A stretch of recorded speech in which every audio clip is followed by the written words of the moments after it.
நாங்கள் வளமையா இந்த சீனி சம்பந்தமா கழிச்சு கொண்டே இருக்கோம். சீனி குறையிறா போல இல்லை.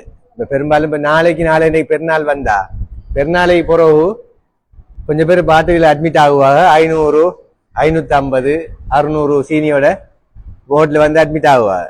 இது வளமையா நடக்குது. ஓ அப்ப நாங்க கட்டாயம் அது வந்து என்னண்டா ஏன் அப்படி நம்ம கவலையினம் அறிக்கை சரிச்சுன்னா, இப்போ ஒரு பேஷண்ட் வருது, காலில் சின்ன ஒரு காயம், சரி சின்ன ஒரு காயம் தான் வருது, மருந்து கட்ட போனோம்னு சொல்லிச்சுன்னா 3 மாசம் 6 மாசம் இருக்குது. சரி 3 மாசம் 6 மாசம் இருக்குது. கால் விரல் ஒரு காயம் வந்துட்டு அல்ல பாதத்தில் ஒரு காயம் வந்துட்டுச்சுன்னா அந்த பாயம் ஆறுறதுக்கு 6 மாசத்துக்கிட்ட எடுக்குது, 3 மாசம் தான் எடுக்குது. சரியானே? அப்ப என்ன காரணம்னு பாருங்க. இப்ப உங்களோட பார்வைக்கு உங்களோட காலெல்லாம் கால் போல அன்றைக்கு பார்வைக்கு காலெல்லாம் நோம்பல தானே, ஒண்ணும் இல்லையே, வருது ஒண்ணும் இல்லை. ஆனா காயம் ஒண்ணு வந்தா மட்டும்தான் உங்களுக்கு பிரச்சனை தெரிய வருது. அந்த காலுக்கு ஏன் ஆறுதல் பிரச்சனை வருது. சரியானே? உங்களுக்கு கால் சிலாக்களுக்கு திமுத்தும் போயிடும், விரைச்சும் போயிடும். சீனியால கட்டுப்பாடு இல்லாத சீனியால கால் விரைச்சும் போயிடும். அப்ப விரைச்சு போயிடுச்சுன்னா உங்களோட பாதத்துல காயம் இருக்கிறதே விளங்குது. சிலாக்கள் வந்து அந்த காயம் இருக்கும், மண் அந்த புழுதி எல்லாம் அப்படின மாதிரி சீலை எல்லாம் நனைஞ்ச மாதிரி எல்லாம் வருவாங்க. அப்ப தண்ணி நிலைக்கப்படா அந்த சீலையில மருந்து கட்டின சீலை தண்ணி படப்படா, தண்ணி பட்டம் நடக்கும். அதை அப்படியே ஊறி தண்ணி ஊறி அப்படி வெந்து ஒரு சாதியா வெள்ளி அடிச்சு பழுதா போகும். அப்ப இதெல்லாம் விளங்குது இல்லை, தண்ணி பட்டதும் விளங்குது இல்லை. அவங்க சொல்லுவாங்க பாத்ரூம் போனேன், ஷாப்பிங் கட்டிட்டு தான் போனேன், தண்ணி படலம்பாங்க. நாம மருந்த கலட்டக்குள்ள சீலையெல்லாம் நனைஞ்சு போயிரு. இது என்னன்னா கால் விரைச்சத்தால அவங்களுக்கு தெரியா. அடுத்தது காலில் இருக்கிற காயத்துற அகோரம் வந்து நாம கலட்டி பார்க்கக்குள்ள நம்மளுக்கு பயங்கரமா இருக்கும். ஆனா நோயாளிக்கு ஒண்ணுமில்லை, என்ன உணர்வு இல்லை, நோவு இல்லையே. சின்ன நோவு குத்து வலின்னு நாம என்ன செய்வோம், கடும் கவனம் எடுப்போம். காலை நிலத்துல ஊண்டை மாட்டோம், என்ன குத்துது வலிக்குதுன்னு சொல்லி. அப்ப கடும் கவனம் எடுக்கிற காலுக்கு தண்ணியை படுத்திட மாட்டோம், பழுதா போயிட்டு கவனம் எடுப்போம். ஆனா நோவு இல்ல, வலி இல்ல, வேதனை இல்லைன்னு சொன்ன உடனே இவங்க என்ன செய்யறாங்க, அந்த அது பராமரிக்கிற ஒழுங்கா காலை நிலத்துல வச்சு ஊண்டி ஊண்டி நடக்க அந்த காயம் வந்து கூடிட்டே போகுது. சரியானே? அந்த பழுதான இடங்கள் வந்து இன்னும் டேமேஜ் ஆகுது, காயம் பெருக்குது. அப்ப காலை நல்லா வச்சு நடக்காங்க. அப்ப இது ஏன் இதெல்லாம் சொல்றேன்னு சொல்லிச்சுன்னா, சீனி வந்து உள்ளுக்கு 500 450 ஒன்னும் செய்யல, உங்களுக்கு ஒன்னும் செய்யல. அதால நாம என்ன செய்யறோம், நாம கணக்கெடுக்க அமெரிக்கா ஒரு பிரச்சனை வந்ததுக்கு பிறகுதான் நம்மளுக்கு அது விளங்க வருது. காலில் காயம் ஒன்று வந்து 6 அமெரிக்காக்குள்ள ஏன் சார் ஆறுது இல்லை, ஏன் சார் ஆறுது இல்லை. அப்ப இதான் பிரச்சனை. அதனால சீனியை கட்டுப்படுத்துறது நீங்க ஒவ்வொரு ஆளும் தான் சீனியை கட்டுப்படுத்துறது கவனம் எடுக்கணும். என்ன இப்ப நாம மாத்துக்கு ஒருக்கா கிளினிக் வந்து 2 மாதத்துக்கு ஒருக்கா கிளினிக் வந்து குடிசை எடுத்து போறோம். என்ன ஆனா மற்ற நாளையில எல்லாம் வந்து என்ன ஒரு மாத்தையில ஒரு நாள் தான் பார்க்கும், அல்ல 2 மாதத்துக்கு ஒருக்கா பார்க்கும். மிச்சம் 59 நாளும் சீனி எத்தனை தெரியாது.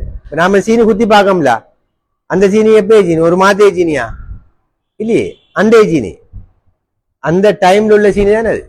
இப்ப நீ எண்டைக்கு ரத்தத்தை எடுத்து பாக்கீங்கன்னா அந்த பாக்குற டைம்ல உள்ள சீனி தானே அது உங்களோட. அப்ப சில வேளை கிளினிக் வார டைம்ல எல்லாம் எல்லாருக்கும் சில டைம்ல குறையிருக்கு சீனி, கிளினிக்ல வந்து காட்டுற டைம்ல தான் குறையிருக்கு. ஏதாவது வருத்தம் வந்து ஹாஸ்பிட்டல்ல அட்மிட் ஆகிற டைம்ல சீனி 400. என்ன அது ரெண்டையும் வித்தியாசத்தை பாருங்க. அது என்ன காரணம், இப்ப நாம கிளினிக் வரக்குள்ள ரெடி ஆகி பாக்குறேன். இப்ப நாளைக்கு நாம சீனி பார்க்க போற, கிளினிக்கு போற, செக் பண்ண போறேன்னு சொல்லி ரெடி ஆகி போகலன்னு செய்யறேன். நாம கடும் கொண்ட்ரோலா இருந்து போய் பார்த்த உடனே குறையதான் காட்டுது. இப்ப வேறொரு வருத்தம், மோட்டர் பைக்கில் போகக்குள்ள ஒரு ஆக்சிடென்ட் ஆகி வந்து சீனிக்கார ஆளுக்கு செக் பண்ணக்குள்ள 450. வேறனையும் தலை சுத்து மயக்கம் போட்டு வரக்குள்ள பார்த்தோம்னா 500. அப்ப இதான் இந்த 2 வித்தியாசம். அப்ப நாம இது வந்து காட்டணும், குறைய காட்டணும்னு நினைச்சு ரெடி ஆகி வந்து பார்க்கணும்.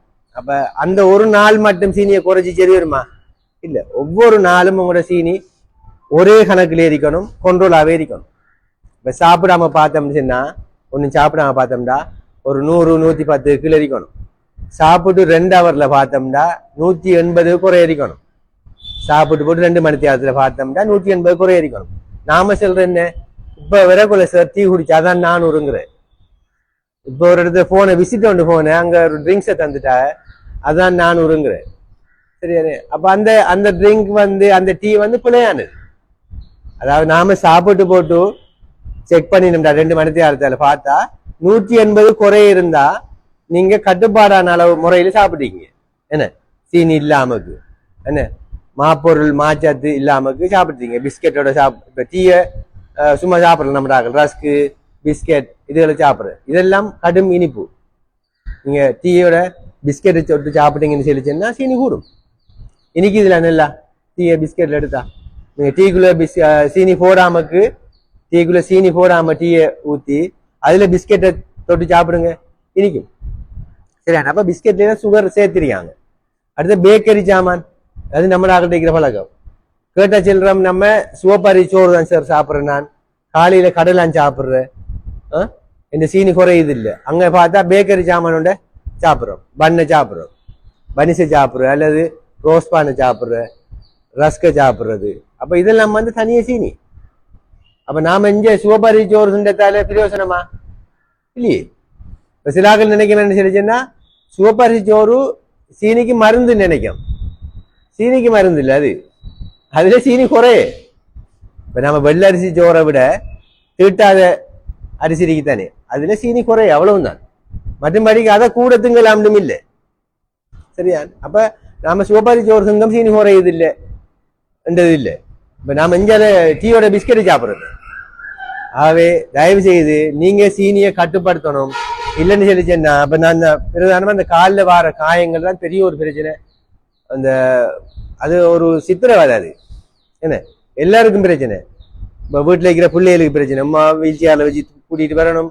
ஒரு நாள் விட்டு ஒரு நாள் 2 நாளைக்கு ஒருக்கா மருந்து கட்டுறது. 6 மாதத்துக்கு யோசிங்க. 6 மாதத்துக்கு மருந்து கட்டுறேன்னு சொல்லிச்சேன்னா எவ்வளவு ஒரு சிக்கல். என்ன ஆட்டோவில் தொடர்ந்து ஹாஸ்பிட்டலுக்கு வாரது, மருந்து கட்ட வாரது. அது என்னன்னு சொல்லிச்சுன்னா சீனியால காலுக்கு வார ரத்த குழாய்கள் எல்லாம் அப்படியே பிளாக் ஆயிட்டு சுகரால. அதாலதான் காயம் ஆறுது இல்லை. இப்ப நம்மளுக்கு கையில ஒரு காயம் ஒண்ணு வந்துட்டு கத்தி கிழிச்சு போட்டு கையில போற ஒரு கிழமையால காயம் காஞ்சிரும். ஏன்? அந்த 2 வாயும் கெதிய ஓட்டும், என்ன ரத்தோட்டம் இருக்கு. இப்ப இதுல சீனிக்காரர்கள் காயத்துல ரத்தோட்டம் குறைய, ரத்த குழாய்கள் பிளாக் ஆயிட்டு. இப்ப அந்த பிளாக்குக்குள்ளால கொஞ்சம் கொஞ்சம் ரத்தம் தான் வரும். அப்ப 6 காயம் குணமாகிற வீதம் எப்படி இருக்கும்? கொஞ்சம் கொஞ்சம் தான் சதை வளரும். அந்த மடு நிறையிலன்னு சொல்லிச்சேன்னா என்ன பழுதாகி ஒரு சேல் கட்டி அந்த சேல் எல்லாம் கரைஞ்சி அந்த சதையெல்லாம் கரைச்சி விட்டுரும். அப்போ ஒரு மடு இருக்கும். அந்த மடுவுக்குள்ள சதை வளரணும், தோல் பிடிக்கணும். இப்ப இது வாரது அந்த வார ரத்தத்தால வார அந்த சத்துகள் காணா அந்த சதை வளருது. அப்ப கொஞ்சம் கொஞ்சமா தான் சாமான் வரும். என்ன ஒரு பில்டிங்கை கட்டுறேன்னு சொல்லிச்சேன்னா எல்லா சாமானையும் கெதியா கொண்டாந்தா குழச்சி போட்டா கரியா பில்டிங்கை முடிச்சிடலாம். என்ன கொஞ்சம் கொஞ்சம் நான் இடைக்கிடைக்க தான் சாமான் வருதுல என்ன செய்யும்? கட்டி முடிக்கலாமா? கட்டி முடிக்கல. அது மாதிரி தான். அப்ப நம்மட காயத்துல சதை வளர்றதுக்குரிய போஷண சத்துகள் அதுக்குரிய பதார்த்தங்கள் எல்லாம் காயத்துக்கு வார ரத்த குழாயால.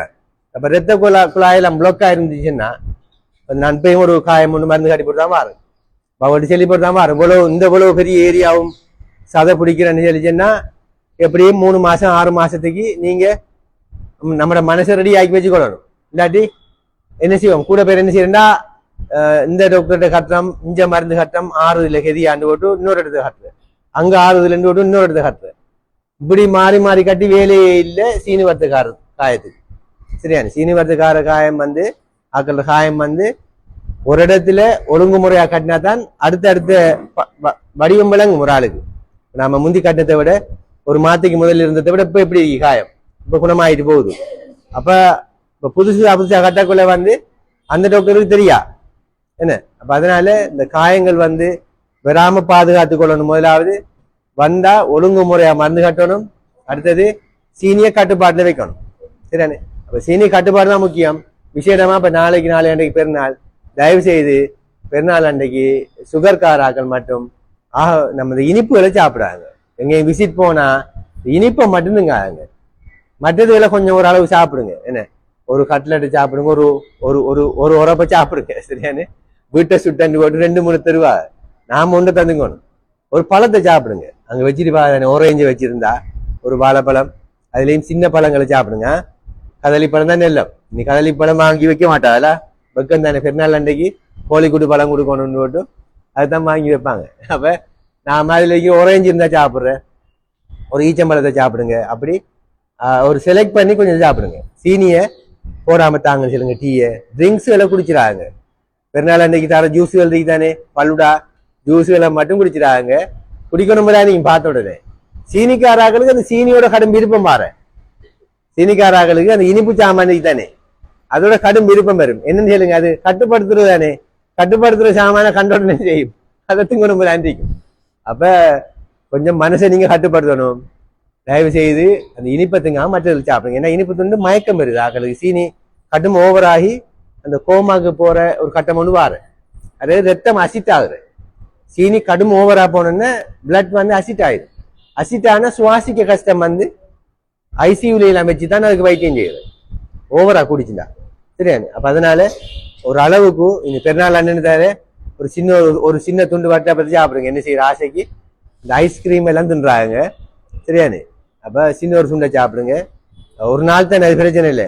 ஆனா ஓவரா சாப்பிட்டு மயக்கம் மாற அளவுக்கு இனிப்புகளை சாப்பிடாம கட்டுப்படுத்தி கொள்ளணும். சரிதானே. அடுத்தது கட்டாயமா இந்த நோம்புக்கு பிறகு நீங்க கட்டாயம் ஒரு சுகரை ஒரு தரம் செக் பண்ணி பாருங்க. இப்ப நோம்பு முடிஞ்சது பிறகு கூட பெருசாக டைம்ல இந்த நோம்பு மாதத்துல சீனிகள் பார்த்திருக்க மாட்டீங்க, சாப்பிடாம ஃபாஸ்டிங் இருக்கிறான்னு. அப்போ ஒரு தரம் பாருங்க கட்டாயம். அடுத்த புதன்கிழமை எப்படியும் உங்களோட டேர்ன் இல்லாட்டியும் புதன்கிழமை வந்து செக் பண்ணலாம். வார புதன்கிழமை வந்து உங்களோட இந்த சீனி நோம்பு காலத்துல எப்படி இருந்ததுன்னு தெரியாதுனே பார்க்காதாக்கெல்லாம் ஒரு தரம் செக் பண்ணிக்கொள்ளுங்க. சீனியை நாம செக் பண்ணலாம். மற்றது விசேடமா இந்த 60 வயதுக்கு மேற்பட்ட ஆட்களுக்கு வெள்ளிக்கிழமைகள்ல ஒரு கிளினிக் தொடங்கியிருக்கோம்.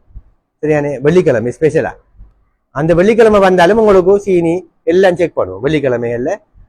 அந்த கிளினிக்ல உங்களை பதிவு செஞ்சு கொள்ளுங்க. 60 வயதுக்கு மேற்பட்ட ஆட்கள். அதுல பல உதவிகள் இருக்காது, அது அரசாங்கத்தால செய்யப்படுறாங்க. அது உங்களோட கிளினிக் காப்பி நீங்க பாவிக்கிற கிளினிக் காப்பியோட வாங்க. 60 வயதுக்கு மேற்பட்டார்கள். அதுல உங்களோட அது ஸ்பெஷலா 10 விடயங்கள் உங்களுக்கு உதவி செய்வாங்க. கண் பார்த்து அதுக்குரிய கண்ணாடி எடுக்கிறதுக்கு உதவி. சரியானே. காது கேட்கிற குறை இருந்து அதுக்குரிய மெஷின் எடுக்கிறதுக்கு உதவி. டிஎஸ்ஓபி கடிதம் எல்லாம் தாரு அதுல. சரியானே. அதே மாதிரி அந்த ஞாபக சக்தி மறதி இருந்தா அதுக்குரிய கிளினிக். மற்றது உபாதைகள் இருக்கிறார்களுக்கு, இப்ப பாரிசவாதம் ஏற்பட்ட ஆக்கள், சரியானே, வலிப்பு வார ஆக்கள், கிட்னி பழுதடைஞ்ச ஆக்கள், அவங்களுக்கெல்லாம் வந்து இப்ப டிஎஸ் ஆபீஸால உதவி பணம் கொடுக்காங்க. சரியானே.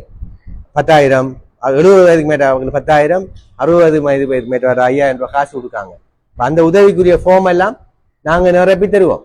சரி. அந்த வெள்ளிக்கிழமை கிளினிக் தானே அதை இப்ப போட்டிக்கு.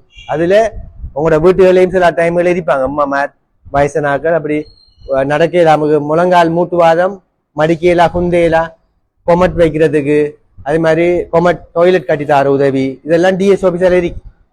அதுக்குரிய உதவி பணத்தொகையெல்லாம் தருவாங்க. அதுக்கு டாக்டர் ரெக்கமெண்ட் கடிதம் வேணும். அப்ப அது எங்க இந்த கிளினிக்ல பதிகிறார்கள் லேசி. நீங்க இந்த இதுல இந்த உங்களோட ரெக்கார்ட் எல்லாம் சேரிக்கும். அதுல வாங்க. அதோட ஞாயிற்றுக்கிழமைகள்ல 60 வயதுக்கு மேற்பட்ட ஆட்களுக்குரிய உடற்பயிற்சிகள் செய்யறேன். இதுல இதுக்குள்ளாம் செய்யறேன் கை காலுக்குரிய பயிற்சி. ஏன்னா அவங்களுக்கு அந்த கால்கள்ல வந்து பலையினம் ஏற்பட்டு வயது போகக்குள்ள அவங்க விழுற தன்மையில் கூட வீட்டுகள்ல. அதனால அந்த கால்களுக்குரிய சின்ன இருந்துகிட்டு செய்யற பயிற்சிகள் எல்லாம் வந்து நடக்குது ஞாயிற்றுக்கிழமைகள்ல 7 to 8 மணி வரை. அதுல விரும்பினார்கள் வந்து கலந்து கொள்ளலாம். கட்டாயம் 60 வயதுக்கு மேற்பட்டாக வெள்ளிக்கிழமை வந்து பதிவு செய்யுங்க உங்களோட பேர்களை. பிரச்சனை இல்லை, வாங்க வந்து செய்யலாம். ஒவ்வொரு வெள்ளிக்கிழமையும் இருக்கு. நீங்க ஒரு சிறந்த மாத்தி கொடுக்கா என்னையும் பிரச்சனைனாலும் வெள்ளிக்கிழமையை வந்து கதைக்கலாம். சரியானே. ஸ்பெஷலா என்ன உங்களுக்கு மற்ற நாளையில கிரௌடா இருக்கும், வெள்ளிக்கிழமையில கிரௌட் இல்லாதனால. அதனால 60 வயதுக்கு மேற்பட்டாக்கள் மட்டும் எடுத்து வயதானாக்களோட கூட வெயிட் பண்ண தேவையில்லை, நிக்க தேவையில்லை, மருந்துகள் இருக்குன்னா எடுத்துட்டு போகலாம். கேட்டு விடைபெறுங்க. நன்றி. அஸ்ஸலாமு அலைக்கும்.